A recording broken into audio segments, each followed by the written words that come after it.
नमस्कार दोस्तों, welcome back to the target for IQ civil services. आज के इस लेक्चर में हम लोग बात करने वाले हैं कुछ करंट अफेयर्स के टॉपिक्स के बारे में। जी हाँ दोस्तों, सिप्री रिपोर्ट 2025 के लिए जारी की जा चुकी है और इस बार जो सिप्री रिपोर्ट के अंदर बात की गई है वो की गई है बच्चों परमाणु हथियारों को लेकर। इससे पहले हम लोगों ने एक क्लास की थी अपनी, जिसमें हम लोगों ने पढ़ा था क्या, हथियार निर्यातक और हथियार आयातक देशों के बारे में, यानी कि सबसे ज्यादा हथियार कौन बेचता है पूरे विश्व में और सबसे ज्यादा जो है उनको खरीदने वाले देश कौन से हैं। इससे पिछली वीडियो में हम लोगों ने सारी चीजें कर ली थी, लेकिन इस बार जो रिपोर्ट जारी हुई है सिप्री की, वो क्या बात करती है, वो बात करती है हमारे परमाणु हथियारों के बारे में। किस देश के पास में कितने परमाणु हथियार है, सबसे ज्यादा किस पर है, भारत के पास कितने, पाकिस्तान के पास कितने, इन सारी चीजों को लेकर जी ये रिपोर्ट जारी की गई है।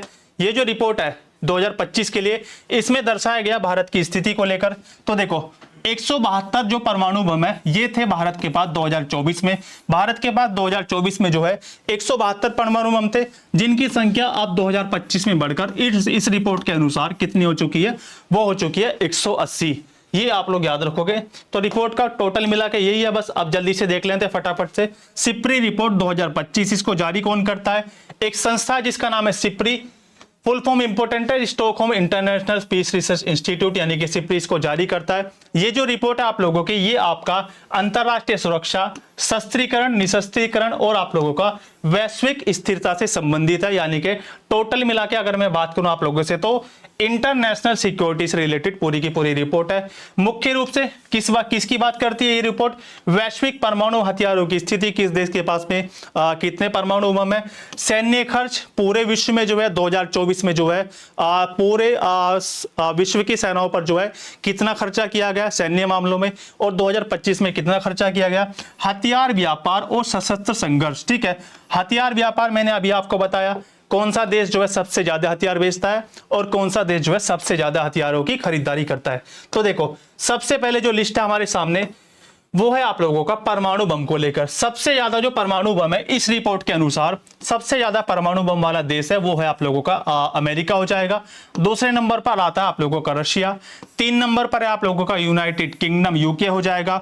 अपने भारत की जो रैंक है इस लिस्ट में जो है टोटल 9 कंट्रीज को शामिल किया गया, जिसमें से जो है भारत की पोजीशन है पूरे विश्व में 6ठे नंबर पर, ठीक है। और भारत के पास कितने परमाणु बम है अभी 2025 के अंदर 180, और 24 में इनकी संख्या थी क्या 172, यानी कि 8 जो परमाणु बमों की इसमें बढ़ोतरी देखने के लिए मिली है। आपका पीसीएस का पेपर है तो आप लोग याद रखोगे, सीधा सीधा स्टेटमेंट पूछ लेगा कि कितने की बढ़ोतरी हुई है। ये जो है सिप्री रिपोर्ट अगर आप लोग देखोगे सिप्री की ऑफिशियल वेबसाइट पर जाकर, यहाँ पर सारी जानकारी दी हुई है।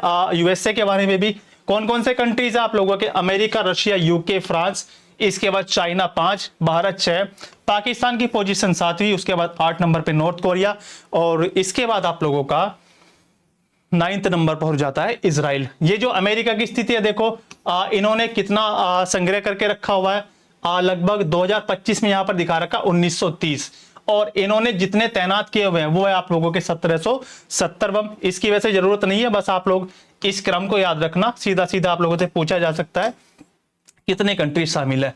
अब इससे पहले जो रिपोर्ट हुई थी हमारी जारी, थोड़ा सा उसका रिवीजन कर लेते हैं। ये आप लोगों का सिप्री रिपोर्ट 2025 के अनुसार शीर्ष हथियार आपूर्तिकर्ता देश, यानी कि हथियार बेचने वाले देश, इनकी लिस्ट है। पहले पर कौन है, सबसे ज्यादा जो विश्व में हथियार बेचता है वो है आप लोगों का अमेरिका। उसके बाद है आप लोगों का फ्रांस सेकंड पर, तीसरे पर रशिया, 4 नंबर चाइना, और 5th नंबर पर आप लोगों का जर्मनी। ये जो 5 कंट्रीज है पूरे टोटल विश्व का जो है 71% ये जो है हथियार बेचने में जो है इनका कितना योगदान है, 71% है। शीर्ष हथियार आयातक देश कौन कौन से हैं, तो सबसे ज्यादा 2020 से लेकर 2024 के बीच में अगर सबसे ज्यादा किसी देश ने हथियार खरीदे हैं तो वो है आप लोगों का यूक्रेन। आपको पता है रशिया यूक्रेन और आप लोगों ने अच्छे से पढ़ा है, रूस और यूक्रेन। सेकंड पोजीशन पर अपना भारत है, भारत सेकंड नंबर पर है। 3rd नंबर पर आ जाएगा कतर, 4 नंबर पे सऊदी अरब, और उसके साथ साथ 5 नंबर पे आप लोगों का पाकिस्तान। यूक्रेन इंपॉर्टेंट है, इसको आप लोग याद रखोगे। अब देखो परमाणु बमों की बात हुई है तो थोड़ा सा इससे रिलेटेड हम लोग फैक्ट जान लेते हैं। क्या, इंटरनेशनल एटॉमिक एनर्जी एजेंसी जो बनी थी आप लोगों की 1957 के अंदर, हेडक्वार्टर हो जाता आप लोगों का Vienna. Vienna is the capital of Austria, ये आप लोग याद रखोगे। कितने मेंबर है अभी एट प्रेजेंट, 175 इसके मेंबर है। और राफेल ग्रोसी क्या है इसके अभी बच्चों, ये हो जाते हैं डायरेक्टर जनरल। इसके साथ साथ आप लोगों ने इंटरनेशनल कॉन्टेक्स्ट से देख लिया, अब नेशनल की बात कर लेते हैं थोड़ी सी। Atomic energy commission of India, इसको जो है अभी दोबारा से रीऑर्गेनाइज किया है।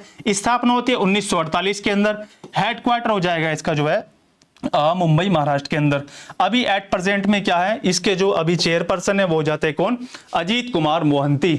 तो देखो सिप्री रिपोर्ट 2025 से रिलेटेड जितने भी फैक्ट आपके एग्जाम में बन सकते हैं उनकी हम लोगों ने अच्छे तरीके से चर्चा कर ली आज के इस वीडियो में। तो आज के लेक्चर में इतना ही रखते हैं हम लोग, मिलते हैं किसी नेक्स्ट क्लास में। Thank you so much.